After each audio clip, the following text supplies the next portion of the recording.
Welcome back to Keeping Ag Real. This is Jenny Schweigert. We've been on hiatus the last few weeks. We were traveling as a family from Illinois to Colorado, meeting farmers, ranchers, folks at the grocery store, or just people in passing asking their opinion about the food supply. Following the road trip, I had an opportunity to attend BlogHer's Summit for Creatives, where I ran into fellow wife, mom, farmer, and city girl, Lauren Arbogast. So we had an opportunity to sit down and talk about the experience of attending BlogHer, which included really embracing the idea of lifting one another up, celebrating successes, and just supporting one another, reducing the judgment, and realizing that we can never compare ourselves to someone else until we've walked in their shoes. I definitely think that this is something that our agriculture community could be embracing at this time. Lauren and I also talked about all of the different individuals that were attending BlogHer. There were ladies from all over the globe, from all sorts of different walks of life. We talked about whether or not commodity groups and companies are duplicating efforts regarding connecting with those who are outside of the agriculture community and what it might look like if we were all working together. And then Lauren brings up a great point about stepping into new communities. Before we join the interview, I have to apologize for the audio sound on this podcast. We did have difficulty with one of the mics. My suggestion would be to lower your volume just a bit. And if you can bear with it, I promise it'll be well worth the listen. Thanks a lot for listening, and let's join the interview. So coming to BlogHer, what did you expect? Have you been here before, or is this your first time? This is my first time at BlogHer. I was familiar with She Knows Media, so, kind of the parent organization of BlogHer. I'd interacted with them a bit at a Blogalicious conference a few years ago, but this is my first time here at BlogHer. So for people who aren't familiar with BlogHer, it began as an event for mommy bloggers, which everybody does not like that term anymore, and it's lifestyle bloggers or whatever have you. It's very, very few people from rural areas and places that we are familiar with. Mm-hmm. So how do you, as an introvert, how do you survive? Yes, absolutely. As a true introvert, I would say, though, I've kind of conditioned myself over these past few years as I have stepped out into the blog space and more into social media and just different things that have captured telling my story to a greater public that, there's times I need to step up and interact with people. And then there's other times where I need to just, politely excuse myself and go take a chill break in my room by myself. But Jenny, like you said, being in a room where you're the distinct minority as far as where you come from or what you see on the daily, it's not unlike a day in the grocery store or a day out on the soccer fields with my kids, if they play soccer or even my girlfriend group. It's usual to be the minority in the room. And I think that's a really cool voice that we have as rural influencers or ag bloggers or whatever you want to call us, and a really neat perspective to share with others. One of the speakers today had talked about, she's African American and she's an actress, and she was talking about how when she goes in to do makeup, they never have the right shade. They don't have anything that's dark enough. Mm-hmm. So she always has to pack her own and politely say, "Oh, thank you, it looks great," and then walk off and then redo her makeup with the makeup she brought with. Mm-hmm. And I told one of my new best friends that was sitting with me, I said, that's something I guess I take for granted that the African American women have to deal with. Mm-hmm. And when you think about it, all of our different groups have these little minorities. Mm-hmm. And with those minorities, different factors and different things that are going on. She did talk about how we need to stand up for each other, like in our own, like we should all be rooting for each other no matter what little individual calls, or, we're all females who need to be rooting for each other. Right. Not segregating in all the little groups and, not lifting someone up. The one speaker said, well, no, it was Amy Schumer. She made us take a pledge. That's right. Take the pledge. Take the pledge to lift others up, and like a rising tide lifts all boats. No, lift the shit out of them. no. It was in the words of the shit out of them. That was Amy's words. These were my words, paraphrased from somebody else's quote. But yeah, like it's so true. Like if we're not lifting others up, regardless of whether you have a blog on fashion or I have a blog on that combines parenting and lifestyle and agriculture. Like, we need to stand firm as a community, and really just applaud when others, do things and it goes viral or they get a lot of attention. It only lifts all of us up. We were talking earlier about how we both kind of dislike the 30-second elevator speech. We've kicked that to the side. And I read an article by Jessie Roll that was in Ag Now magazine in the August issue. And she talked about how she really doesn't have to say anything necessarily. It all just comes out by people asking questions if you initiate the conversation. And as I was going to ask you, okay, so how do you start a conversation with someone? I was thinking back through, like the last 24 hours, like how have I have met so many awesome women and made so many awesome connections and have just had a blast. I don't even know how I started conversations, other than just saying hi, introducing myself. And then we usually, the first thing is we exchange Instagram handles. So we're on the same platform. Right.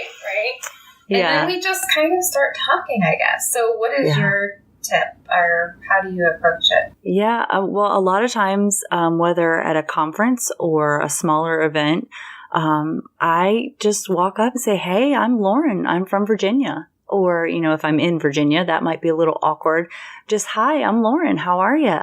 And that usually gets the ball rolling, and you can go from there, just building a conversation. And for me, I know I am not a fan of 30-second elevator pitches or speeches. They have their place, certainly, but it's not something that I lead with. And I think historically, those in and around the farming community, farming and ranching, have been told to have a speech at the ready, which again, I'm not saying is a completely bad thing, but for me, when I'm talking with a new person at a conference, like here at BlogHer, or a new girlfriend at church, or whoever I'm talking to, hey, I'm Lauren. Get to know the other person, pull things out of them.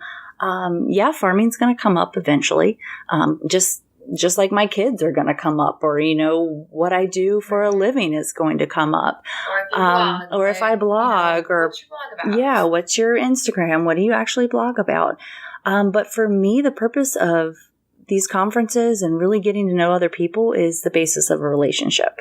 And I want to cultivate a relationship with other people so that down the road, it could be 5 hours. It could be 5 minutes, really. It could be 5 years. It could be 15 years later. If they have a question about food and farming, they're coming to me. They're not going just to their news feed or their trending stories. They're not just going to Google to research something, but really intentionally building those relationships, keeping in touch, following up after conferences, taking those business cards, those Instagram handles, whatever you've got, send them a quick message and say, hey, it was so nice to meet you, just something that really shows that you're interested in knowing who they are, because really longevity is the greatest convincer, for any relationship. And if they can see that you care, and that you're really genuinely, authentically, whatever word you want to put in there, you're going after like who they are, and getting to know them, that helps the trust that you're going for. So, do you think that some may get the impression or feel as though they're being targeted by farmers and ranchers? I don't know if I would see it as that. Especially in this BlogHer community, I think I would see it as another specialty or another like niche blog. And I think this community especially is very accepting of that, because you have a wide range of blogging interests across the board. Perhaps in another conference setting, it could be seen as that. But here, I would think that it would be welcomed. I mean, that's one of the reasons I started podcasting. I love meeting new people. I love having the opportunity to meet more women who are much different and have much different lifestyles than we do and expand my network. Yes. Yeah. Like one of the speakers said, we are, as people, we're extremely multifaceted. She might have used like multiple personalities, but in a good way. I can't remember exactly what she said. But basically that, we're not just a human with one interest or with one characteristic or something. We are multifaceted, and that's a really cool thing. And so that allows me yes, I happen to be a farmer's wife and we do live on a farm, but it also allows me to express, that I love art and I love writing and I love teaching kids. And there's a host of other things that I could name. But that allows me to connect with other people. And farming is just one of the many things that we could be talking about. And your art is beautiful. Oh, thank you. I still have the picture. Do you? I can't even think of the words. Did you do the blame it all on my roots? I showed up in boots? Yes. I still have that in my bedroom. That's awesome. I love it. Thanks. So let's talk about your frame of mind coming from the city, because you did not grow up on a farm. That's right. You grew up on the coast of Virginia. Mm-hmm. Yeah, well, it all goes back to my mother-in-law. She was the one that really set my feet onto the farm. But you're right, Jenny. I was raised on the coast of Virginia, so grew up a city girl. Knew nothing about farms or farmers or ranchers. Like it didn't cross my mind because it wasn't part of my daily routine. Sure, the grocery store was in there sometimes, but I didn't think about the back chain of where that came from. So I went to college in the Shenandoah Valley of Virginia, and after college started working at a local wellness center, and the office manager kept bugging me about a son that I needed to meet. And so she introduced me to her son in January of 2005, and we were married in November of 2005. So the moral of that story is Mama knows best.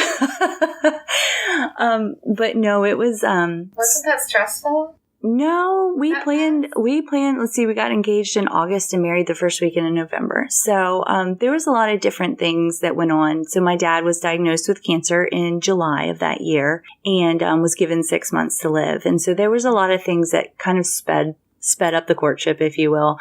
But Brian and I also knew that, we were heading down the road to marriage. And I certainly wanted my dad to walk me down the aisle. So there was things that sped it up, but at the same time, he's absolutely the right one. So our first date was on a tractor.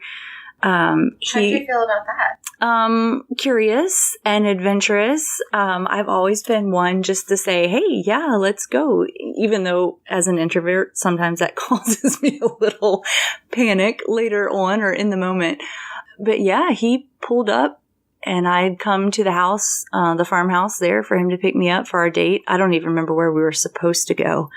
But he pulled up, threw open the door of the tractor and said, hey, something came up. If you want to talk, you got to get in the tractor. And I just kind of looked up at him in the tractor and said, okay, and hopped right into the buddy seat and down the road we went. I can't even tell you what we did that night, except that I asked probably no less than like 1.2 million questions. Because that literally was my crash course into farming. And you can RSVP to a wedding, but that doesn't mean that you're gonna go. Yeah, the uncertainty, and the flexibility needed, to be on the farm is something that people don't understand if you're outside of agriculture. And it's nothing against those who aren't, because I was there 13 plus years ago. I just didn't understand how very much that farm or that ranch, which is your family business, but it is your life, and you will drop anything to go fix what needs to be fixed or go do what needs to be done with your animals or your land or, equipment, whatever it is that needs to get done is going to get done. And that certainly family is priority, but that farm is right up there with family. So I have another podcast that's going to be coming out, and it talks about farm first or family first. How do you decide? And that's a great question. That's a great question. It's kind of like a chicken and an egg question. I would say for us, for sure, it's family first. However, there's always a disclaimer, right? Mm-hmm. So if it is something like a third cousin's wedding or something that you RSVP'd to, and no offense to any of my third cousins on either side of the family, let's just say, for example, that it's in the wintertime. We also plow snow for the state. So 2 of our tractors go out onto the roads, and it came up, it started snowing and our tractors got called out. Well, that literally means for us, it's also calving season. We also have chickens in our chicken houses year round. So that means literally all hands on deck. And if that wedding is that Saturday night when all this, all else is going on, that we're just not going to make it to the wedding. So I say that kindly, not diminishing that family is important. Absolutely. Right. But Brian and I have raised our boys right alongside us on the farm, just like his parents raised him and his brother. And when that is going on, all hands on deck, and literally everybody goes out to help.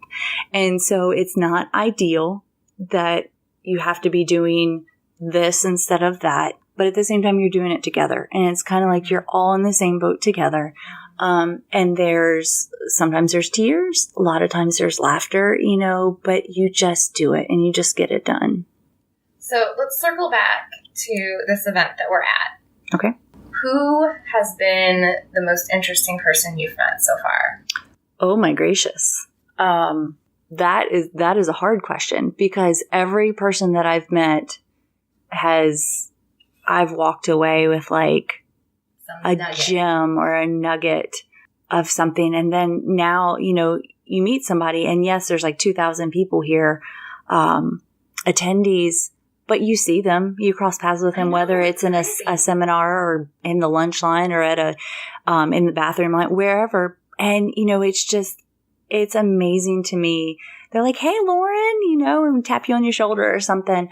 But I have literally met women from all over the globe today, and all over the United States. And it's just so amazing to me that when you bring people together around a community, even a community as diverse as blogging, or content creation or media, however you want to phrase it, with the right structure and the right leadership, it can really be a cohesive community that lifts others up.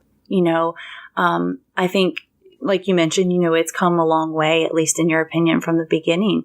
And I think that's amazing. And I think that's a testament to the leadership of it. And then also just to the structure and how they want this community to function. It's community over competition. It's lifting others up. It's, and I think that's amazing. And I think that agriculture, I'm going to go back to it just really quickly, but we need to step into more of these communities that aren't our own. Mm-hmm. And I cannot virtually underline that enough on this podcast, is that, ladies and gents that are on the farm and that are reaching out via social media or blogging or whatever, you need to find your other communities outside of your farm that you love and that you cherish. That might be a church group. That might be a soccer moms group. That might be a school board or a county board, or wherever it is that you have other circles of influence or other passion points. And that's where you need to step in. I absolutely, like you mentioned earlier, I absolutely love the open arms community of agriculture across this nation and what I have found literally around this globe in agriculture. but we can only do so much when we are preaching to the choir. If our voice isn't stepping out into other areas where we are the minority, which we are across the U.S., but going into different conferences and different events and different venues that maybe we weren't even invited to, or that we typically have not had a voice at, if we don't step into those, then we're a sounding board for our own people. And so we have to step out and engage with others. A lot of people have told me, well, that's easy for you because you grew up in the city and you kind of have like a dual interpretation. Like you're almost like an interpreter between city and farm. And, how to speak both in essence. Well, maybe that's true. But then I think about my husband, who just in the 13 years that we've been together, and then just really in the past 5 years where I've started stepping up and stepping out online and in person to talk about farming, he's been empowered to step up and step out. It's in his own way. It's in, how he wants to do it. But if we can show others in the ag community that, hey, we need to step out, and get out there and start talking to other people, those city people, but just those in our circles who don't understand agriculture, but do it through relationship and lasting relationships. That's what we need to do. So here's a tough question, and we've kind of chatted about this. One of my observation that I would really like to see changed is it seems like whether it's an organization or a company, everybody's out to do the better program, provide the better messaging, go out and do this, go out and do that. What is your opinion on all of the duplication? Not only are we duplicating our efforts, but all of the dollars that are spent among all of the different organizations is insane. Yeah. So what are your thoughts on that? So I have perspectives, and this is only my opinion. I have had the opportunity to work with different organizations kind of across the board, both at the state level and at the national level, and both as an individual and like as a blogger being pulled into things, but also in a more organized way. I am one of the current faces of farming for U.S. Farmers and Ranchers Alliance. And so nothing that I'm saying is reflective of them. This is certainly my opinion only. But looking at the pool of resources that agriculture has across the U.S., whether it's with different checkoff boards or different organizations or simply private organizations, really, companies and individuals, there is such a pool there. But oftentimes it's more about organizations wanting to do and promote their individual. Do or outdo. Do and outdo. But the baseline is to promote their commodity, their product, their service, whatever that is.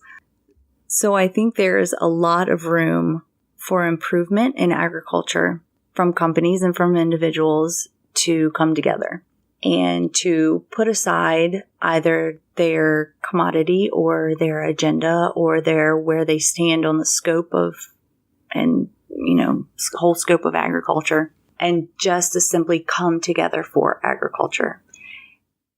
And I can't even imagine what that could look like if that happened. If everybody decided to pool their resources in some way, shape, or form. And I know there's been attempts at this in the past. And I get it when you get a lot of opinions and personalities and things in the room. I get it. It's a hard boat to maneuver. And so I don't know if, an actual organization is the answer to all of this, or if it is a very strong, group of farm and ranch individuals that stand up and say, hey, something needs to be done about this. And, how can we network across and how can we navigate this for the better of literally everybody else in the U.S., presenting a unified voice and giving others the chance to experience agriculture without just promoting our one commodity or our one thing. So for those who are not from an agriculture background, who are listening, what is your advice to them if they are interested in going out and touring a farm? Because as we just talked about, there's all these different organizations, and I'm sure that it's probably overwhelming, and they may not even know about these different organizations. Mm-hmm. So what would be your best advice? Yeah, you guys probably don't know about the organizations. I certainly didn't. 13 plus years ago, I couldn't have told you what a checkoff was or what this certain foundation or that certain foundation. I had no clue.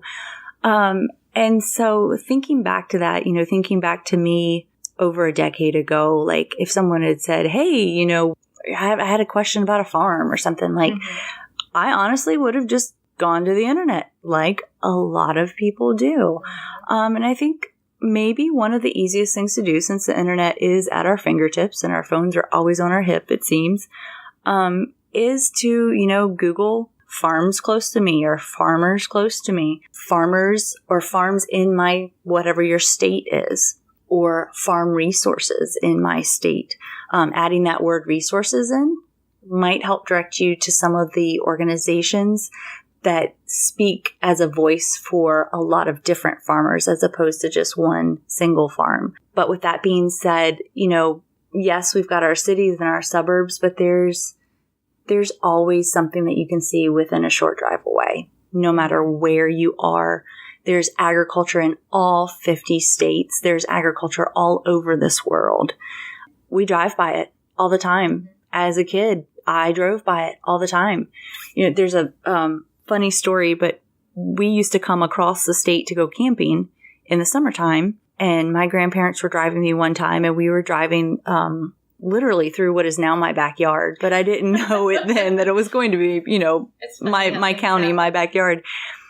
And I was 5 years old, and apparently I was not happy with the smells that were coming through the rolled down windows. I was just rolling my nose up, and I was, what is that smell? And my grandparents were laughing. They told me, it was poultry houses, there's chickens and turkeys. The irony, yeah. Well, my grandpa is also a pastor. And so imagine how much he was laughing when, 18-ish years later, he was performing the ceremony and I was walking down the aisle to a chicken farmer, to a poultry farmer. And my grandparents used to pick on me about that all the time. But unless there's something that as a person who's not on a farm, that jogs one of our senses, whether it's a visual or a smell or an auditory, if there's not something that jogs our sense, or any of our senses, you don't pay attention to it. And that's the same for everybody, but if you don't have that stimulus, and sometimes it is a negative stimulus, if you smell something that doesn't smell very pleasant, right, or if you see something and, you're not sure what it is, but you maybe assume it's negative, unless that crosses our radar, oftentimes we don't even acknowledge, that there is another industry or there's another something going on. Just like the makeup with the makeup. Yeah, with the artist, you have to engage with whatever the problem is in some way before it even kind of renders in your mind that, oh, that's maybe an issue, or, oh, that even is a thing. You just don't understand it until it crosses your path. Well, our time is up. How can people find you if they want to learn more about you and your farm? Yeah, so you can find me online in a variety of different places. Across social media channels, I'm at Paint the Town Ag. Website-wise, you can find me at paintthetownag, that's ag.com, or also just laurenarbogast.com. That's LaurenArbogast.com. So either one of those will get you to me and all my social channels. I'm so glad that we ran into each other, or that you reached out to let me know you were here. Yes, so excited. Yeah. Always good to see a familiar face, yes, and it's good to catch up with you. Yes. So, well, thank you very much. I greatly appreciate it. You're welcome.